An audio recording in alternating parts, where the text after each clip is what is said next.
Tonight, newly released video of the moment a missile takes down a Ukrainian passenger jet has Iran in denial. And a fresh round of sanctions against the Islamic Republic. We stopped him quickly and we stopped him cold. As the president lays out specific threats to U.S. embassies, prompting last week's targeted killing of a top Iranian general. And the Senate seeking to change the game ahead of an impeachment trial as soon as next week. Plus, this is a case where the court can revisit the Roe v. Wade regime. The Supreme Court case that could land a blow against the legal foundation for abortion. All this and more tonight on Faith Nation.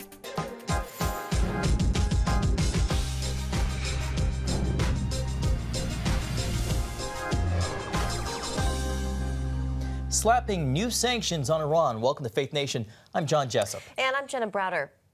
Today's President Trump authorized new sanctions against Iran in response to missile attacks on bases housing U.S. forces in Iraq. They come at the same time Iran is disputing video believed to show one of its own missiles take down that Ukrainian passenger jet that killed all on board. CBN White House correspondent Ben Kennedy joins us from the North Lawn. Ben, tell us more about these sanctions. Well, John and Jenna, we're talking about 17 sanctions that'll target Iran's largest steel and iron manufacturers. It could even cut off billions of dollars in support to the regime.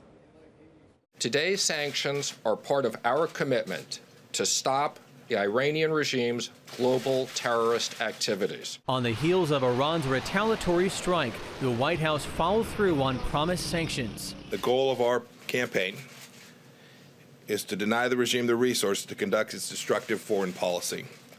We want Iran to simply behave like a normal nation.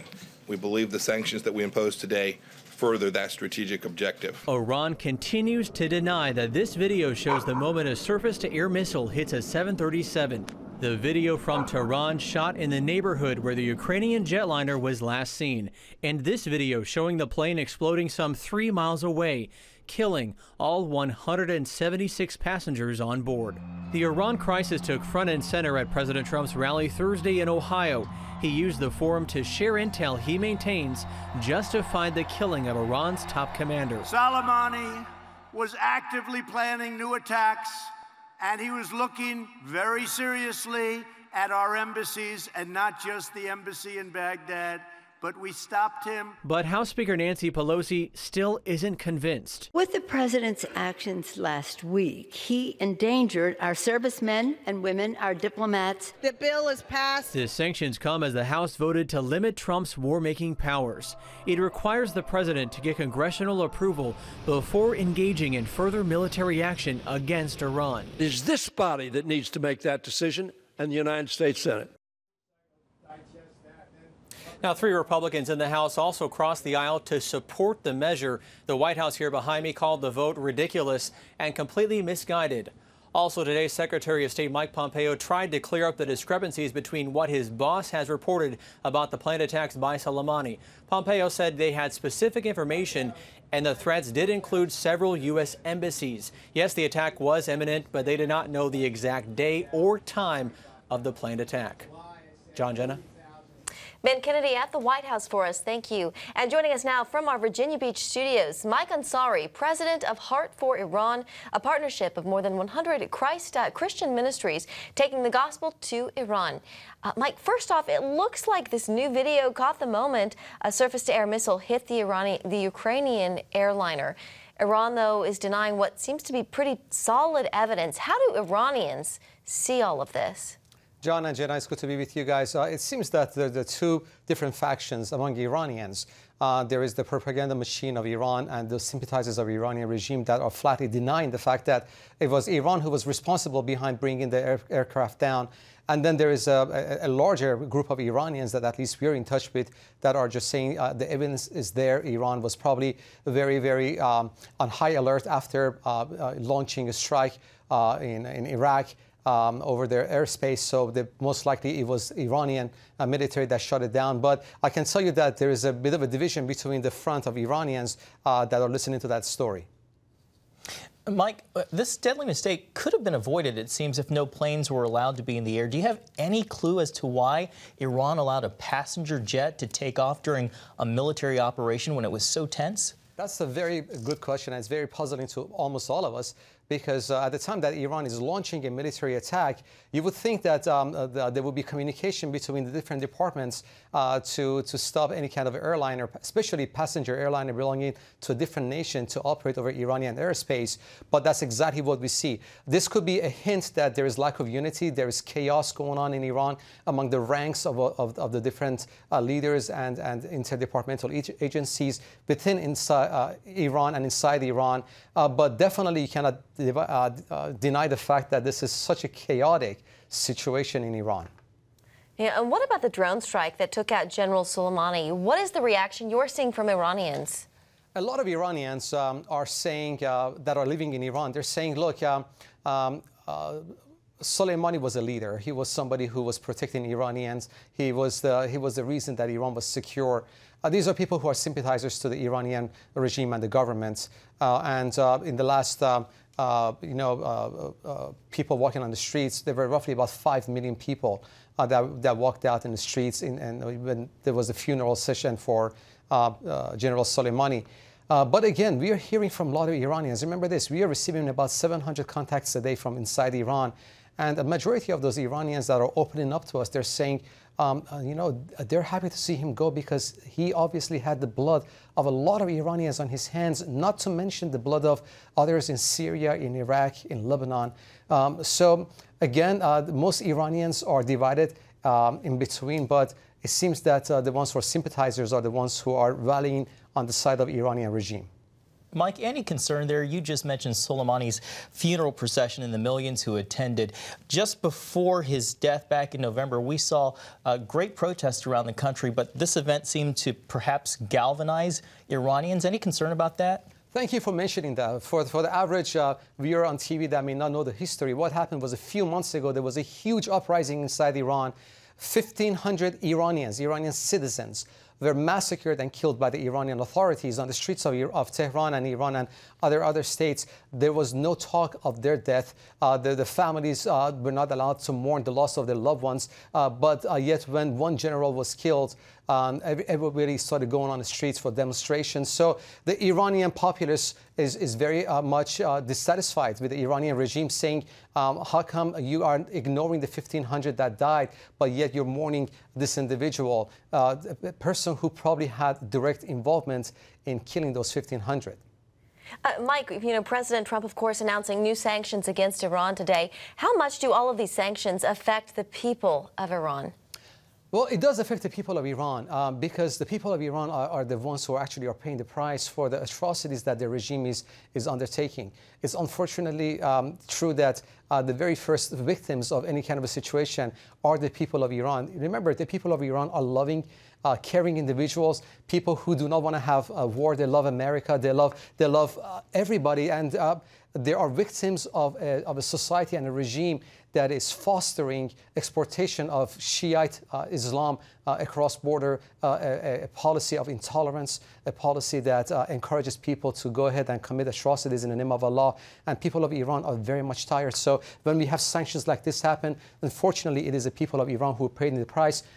Need to also mention that the minorities, such as the Baha'is, the Sunnis, and the Christian minorities in Iran are also very much targets of these of Iranian regime. Mike Ansari, president of Heart for Iran, thank you so much for being with us. Thank you. Thanks, Mike. Well, with tensions between the U.S. and Iran at an all-time high, the U.S. is sounding the alarm after a Russian warship's unsafe maneuvers. This incredible video released from the U.S. Navy shows a Russian destroyer tailgating a U.S. cruiser in the Pacific. The Navy is calling the dangerous come-from-behind move in the Western Pacific unsafe and unprofessional. The Navy's USS Chancellorsville was on a helicopter recovery mission when the Russian destroyer Admiral Vinograd accelerated and closed in to within 50 to 100 feet.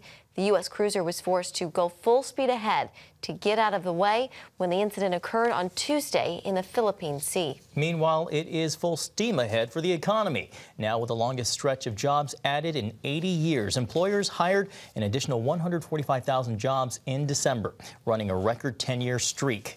The latest jobs report comes with unemployment still at a 50-year low at only 3.5%, according to the Labor Department.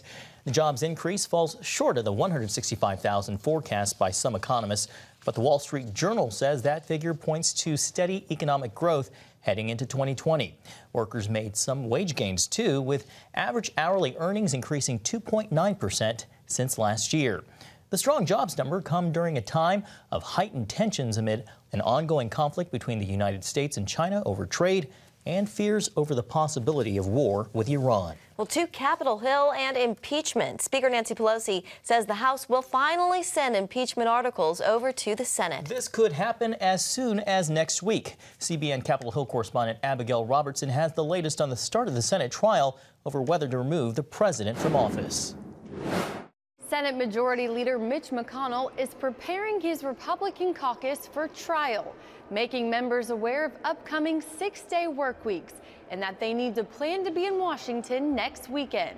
The House argued that this was an emergency. They needed to act quickly.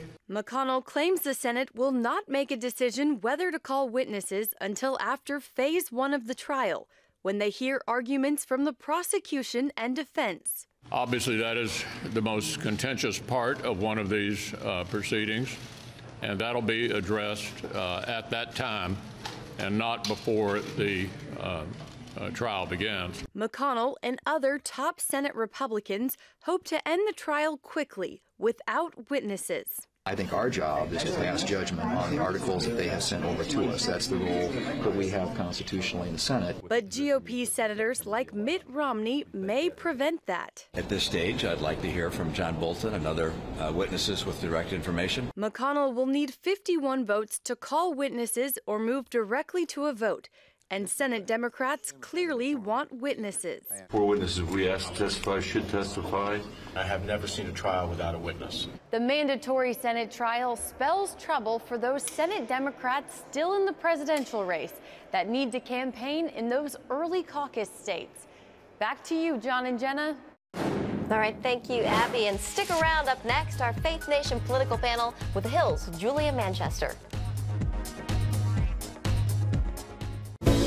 Come home to the sounds of Southern Gospel from CBN Radio. You'll enjoy a rich Southern blend of bluegrass, classic gospel, and Southern gospel favorites like the Gaithers, the Crab Family, and bluegrass sounds like Mountain Faith. So make yourself at home with the all-new CBN Southern Gospel. Now available at cbnradio.com.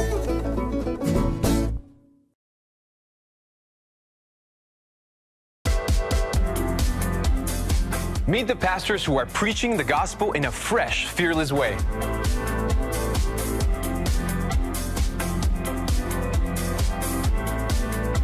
I'm Roberto Torres Cedillo. Join me each week for Next Gen Voices.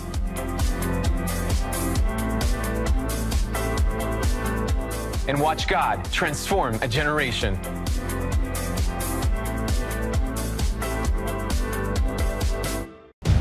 Prophecy thousands of years old. We were called to be a light to the world. Being fulfilled today. Discover how. Get to life. Call 1-800-700-7000. We consider it our duty to reach out and help others around the world. For a gift of $10 or more, you can own the acclaimed CBN documentary To Life. Just call 1-800-700-7000 or log on to cbn.com. To treat a human, no matter what he is, which religious he have, which color he is. This is what I'm doing. See how the people of Israel are fulfilling prophecy. History is being written, and I want to be a part of it. By sharing their knowledge. In Africa, in Asia, in South America, in East Europe. And their love. This is how we work. This is us. Get to life. Call 1-800-700-7000 or log on to cbn.com. Welcome back. Joining us now for some expert analysis on our Faith Nation political panel is Julia Manchester, political reporter for The Hill. Julia, thanks for being with us. Yes, thank you for having me. On your birthday, no less. Thank you. Yes, happy birthday. Thank you. Well, impeachment, let's start there. The latest, House Speaker Nancy Pelosi announced that they will not be voting on House managers until next week. We got some inkling that there might be some movement in this over the last couple of days. What do you think ultimately brought her around? I think ultimately what brought her around, and she has a number of factors really to look at number one, this is right ahead of the Iowa caucus. They have the Democratic debate on Tuesday. So I think this shows the vote not immediately voting on House managers. That could have been taken into account. But I think she was pressured to do this sooner rather than later. However, I think she ultimately, in terms of witnesses, kind of has gotten a bit of what she wants in that regard. So she's accomplished that. How much do you think voters will remember all of this impeachment back and forth come November 2020? It depends, and I think it depends how much President Trump keeps it in their memories and how much Republican Senate and House candidates keep it in voters' memories. If they keep going back to impeachment and say Democrats were obsessed with this issue while we were talking about health care, the economy, and other kitchen table issues, then I could see it being a factor. However, it was interesting. I went to a briefing with the DCCC chairwoman, Sherry Bustos. They are in charge of re-electing and electing Democrats to the House, and she said voters aren't really talking about impeachment in her district, and she is someone who comes from a district that Trump won in 2016. So I think it'll be interesting to see how it plays. At the same time, the election is 11 months from now, and we know that with the news cycle these days, so much could happen. I saw a report before we came in here saying that Senate Republicans are trying to acquit the president in time for the State of the Union. What would that do for him to enter that chamber where he was voted to be impeached? What would that look like? What were the optics if he is indeed acquitted in a Senate trial? Well, certainly quite a bit of tension and probably a victory lap for him. However, Democrats would say that they did not they didn't do this with hopes of President Trump being acquitted. They did it to curb his behavior ahead of an election, to give him a slap on the wrist, if you will. So quite a bit of tension, but I think President Trump would use it as a bit of a victory lap going into Nancy Pelosi's house when, in his mind, she didn't necessarily get a victory. However, I think going back to the election, then we will see who really won this battle. How is Iran playing on the campaign trail? South Bend, former South Bend Mayor Pete Buttigieg seemed to be suggesting that the United States was responsible for the downing of the Ukrainian jet.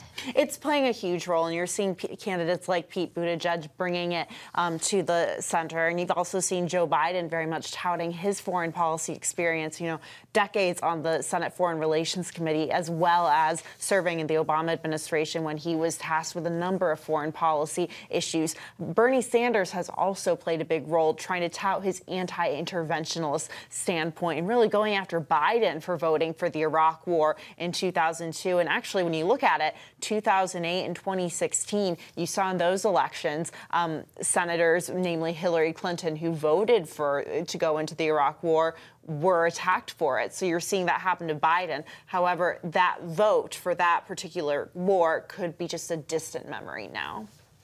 Julia, today another candidate dropped out of the race, Marianne Williamson, announcing the end of her campaign. Does this mean anything at all for the Democratic race? Not necessarily. I mean, Marianne Williamson had a couple of very viral moments on the campaign trail, particularly on the debate stage when she made the debate stage. Notably, twice over the summer, she had a comment where she said a dark and psychic force was coming out of the White House. She was the most Googled candidate that night. So, for her, it doesn't change much. However, at that time, people were kind of putting her and Andrew Yang into the same category. Andrew Yang is someone who has surpassed a lot of expectations, as being taken very seriously right now. We have another debate coming up. What will you most be keeping your eye on, and what candidates? Well, we usually keep an eye on news of the day at this point. And right now, Iran is playing such a big role, and which is so interesting because foreign policy doesn't normally take a front seat in presidential elections. So I think one thing that I'm looking for, and if you look at the polling, Bernie Sanders is really catching up to Joe Biden. So I'm going to look for whether Sanders and Biden are really going to take the gloves off and go after each other. Sanders has been attacking Biden quite a bit over the past couple of weeks, just recently on CNN attacking him for the Iraq War vote. So I'll be looking for any attacks there. All right, Julia Manchester with The Hill, thank you for joining us. Happy birthday. Thank you. Happy birthday. Thank you for having me. Well, when we come back, the Supreme Court case that could land a major blow to Roe v. Wade.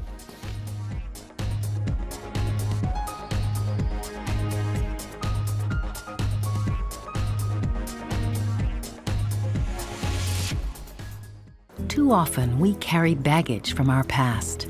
You know what it's like. It affects everything and everyone in our lives.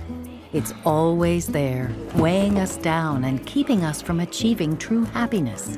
But do you know God never meant for us to be trapped in the past? You can be free of your baggage. Learn how God's forgiveness leads to changed lives and new beginnings. Call the 700 Club. I'm Ephraim Graham, and this is Studio 5. Cruise with me as I discover the good things happening in the world of music, sports, television, and movies. The fact that Ryan Coogler was going to be directing the film, I knew that something special was going to happen. We'll chat with artists at the forefront of entertainment and explore the connection between popular culture and faith. I asked my pastor, I said, well, does that mean I'm supposed to be a preacher? He says, well, no, you already have a pulpit. Watch Studio 5 Wednesday night at 9:30. Tikkun Olam. This is our nature as a country. To make the world a better place. Literally, we felt the earth shaking. The Christian Broadcasting Network presents To Life, how Israeli volunteers are changing the world. This film needs to be seen by everyone. I was in tears. Now you can own the inspiring documentary To Life on DVD. There is blood on our hands if we know and we walk away. I'm so grateful that this film was made. To Life can be yours for a gift of $10 or more. Call 1-800-700-7000 or log on to CBN.com. We know that every minute counts to save life. It'll bless Israel, but it'll also bless all the friends of Israel. Discover the untold story of how Israeli volunteers are making the world a better place. Call 1-800-700-7000 or log on to CBN.com to get your copy today. March 4th is the day the Supreme Court will take up a Louisiana abortion law. Pro-life leaders believe it could be used to re-examine the legal foundations of abortion in America. Just 2 weeks from now, the annual March for Life, January 24th, CBN's Paul Strand reports on the renewed push to overturn Roe v. Wade. This is the first big abortion case that new Justices Neil Gorsuch and Brett Kavanaugh get to weigh in on. And many are assuming they're going to give the court a conservative and maybe even pro-life majority. And some 207 lawmakers here on Capitol Hill are asking the court to use this case to reconsider the very rulings, like Roe v. Wade, that gave the nation legalized abortion nationwide. This is a case where the court can revisit the Roe v. Wade regime and should revisit that regime. Catherine Glenn Foster helped write the brief those lawmakers signed. This is something that that for nearly 50 years has led to the deaths of countless innocent, vulnerable human beings, has injured and even killed, sadly, tragically, so many of their mothers. And it's time for the court to revisit this. The High Court will hear a case from Louisiana that would require abortion doctors to obtain hospital admitting privileges. Opponents of the law say it's incredibly restrictive, and it's going to make it hard for Louisiana women to get abortions there. But those who support the law say all it's basically doing is insisting that abortion doctors have admitting privileges to a local hospital in case one of their patients gets into an emergency or has medical complications. There's this exemption for abortion. For anyone who's performing an abortion, all of a sudden the same rules don't apply. And really, it is a situation where you have an abortion business fighting for the right to abandon their patients. Dr. Lilbach's Westminster Theological Seminary went to court against Obamacare regulations, forcing it to pay for abortion-causing contraceptives. And they said, well, it's easy. You just have to pay $2 million a year in fines. So off to court went the seminary and allied groups like Little Sisters of the Poor. And it ended up going all the way to the Supreme Court. And something happened that's never happened in the history of the court, as far as I understand. They said, we can't solve this problem, and they gave it back to the contestants. The legal fight finally ended after the newly elected Trump administration reversed course, giving the pro-lifers a legal victory, even paying the legal bills. And I've had to laugh. A nonprofit organization, the separation of church and state, we got paid by the government for our conscience sake. It's a wonderful story of God's providential care. Lilbach believes pro-life legal victories can help land blows against Roe v. Wade. Of course, we long for the courts to say Roe v. Wade was a bad decision. You can't find abortion rights in the Constitution. But he says it's more important that everyone keep fighting on all fronts and change the American culture. We're moving in the right direction. And so I think our battle is one day at a time, one decision at a time, one life rescued at a time. Until we can come to the point where we really can say that America is a pro-life nation. And again, we are seeing culture shifting. We're seeing a move as the younger generation especially demands authenticity and transparency and says, hang on, you know, if we're going to protect our neighbors, if we're going to protect our fellow citizens, why doesn't that extend to our fellow citizens, our neighbors in the womb, the most vulnerable among us? Paul Strand, CBN News, reporting from the Supreme Court. A royal kerfuffle. Harry, Meghan, and the latest on what's being dubbed Megxit.